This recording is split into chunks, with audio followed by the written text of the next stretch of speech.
Hello everyone and welcome back to another masterclass where I teach you how to master constructs in the most simple way possible. Today we're diving into the brand new S-rank lightning tank Nanami Startrail. So if you want to break the galaxy, dominate the battlefield, stick around. Let's break down her kit, rotations, memory sets and team comps. Let's dive in. Nanami is one of the most fun units to master just because of how easy it is to understand her core passive, and she deals a ton of damage in a very short time. And as per tradition, new PGR tanks usually end up doing more damage than the attackers right now. So, Nanami has an orb system that works like Bridget, which are static orbs with yellow being the core passive trigger orb, and the blue and red orb for the combo ping. You can mix blue and red for a combo or use them separately. I'll explain how in a bit. But just as a quick TLDR, yellow orbs is only used for the core passive trigger, red and blue orbs fill the core passive gauge. Yellow orbs is also used for filling the ignition effect bar. Got it? Great, now let's move on to our rotations. Nanami's rotation relies on comboing ping orbs, which can be unpredictable without deadline timing resonance. You can still perform her rotation without it, but RNG will play a big role here. For example, when swapping to Nanami, your orb ping might be a 6 ping red orb, or a blue orb, or the complete opposite depending on the RNG. So let's keep this in mind as we go over to a rotation. A quick reminder that Nanami's orbs will have numbers 1 to 6 determining the amount of orbs it has. So 6 is equal to 6 orbs, 1 is equal to 1 orb. So when you have matrix, just make sure to ping the 1 orb. So with rotation, you swap in 3 ping blue or red orb 2 times, ping a yellow orb, hold basic attack, tap your ultimate,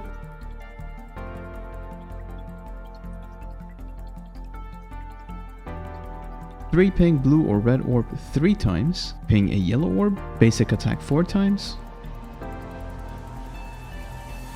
hold basic attack, and then tap your ultimate. And that's it. You have mastered the rotation, one of the key rotations you will frequently use in Warzone and Phantom Pain Cage. Now let's talk about the ignition effect. You need to charge combustible up to a maximum of 20 stacks. Once fully stacked, you can unleash ignition to deal ignition damage. With that in mind, let's dive into a rotation. You would 3 ping blue or red orb 3 times, hold yellow orb, and then swap to a future ignition unit. Do note that you can use the ultimate to trigger the ignition effect if future ignition attackers units do not have the activator. Alright, now let's talk about the ranks. Is it worth pulling for Nanami beyond S rank? Of course, but here is the breakdown. SS is usually recommended for free-to-play players, and these are the stats that it provides. At SS3, which is usually the best value for light spinner players, these are the stats that it provides. And at SS, which is usually the overkill territory, these are the stats that it provides. And so, at recommended ranks, you would have SS for functional gameplay, SS3 for the best value, and SS and beyond for whales. Alright, now let's talk about the memory sets. Nanami has 3 main memory sets depending on where you are in the game. You've got your mid-game build, which is your 4-piece Herschel and 2-piece Heisen. And with endgame, you would have the 4-piece Herschel and 2-piece Heisen, plus another 2-piece Heisen with your Harmony set.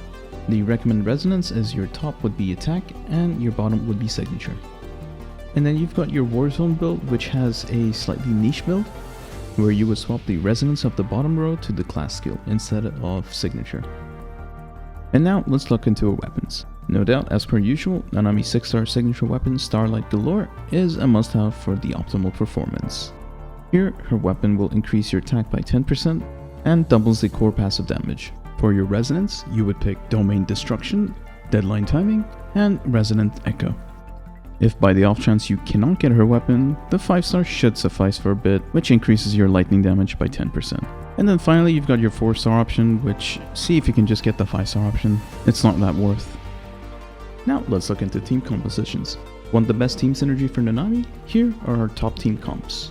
If you're a beginner player with limited units, here's what you can work with. You've got S rank Nanami, A rank Liv for your support, and A rank Chrome for your support as well.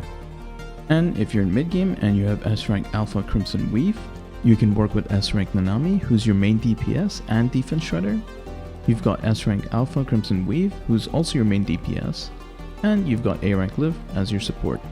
The second mid game, if you have S rank 21, you would have S rank Nanami, who's your main DPS and defense shredder, S rank 21, who's your DPS and support, and finally A rank Liv as your support.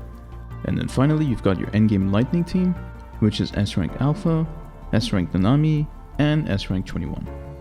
So with all of this said, what do you guys think about Nanami Startrail? Are you pulling for her? Let us know in the comment section below. If this guide helped you, don't forget to like, share, and subscribe for more quick and easy Punishing Grayraven guides. Thanks for watching, and good luck with your pulls, and have a beautiful day. 指揮官、やっと帰ってきた。探しに行こうとして準備も満タンだったんだよ。約束したでしょ。指揮官がどこにいても必ずナナミが見つけるって。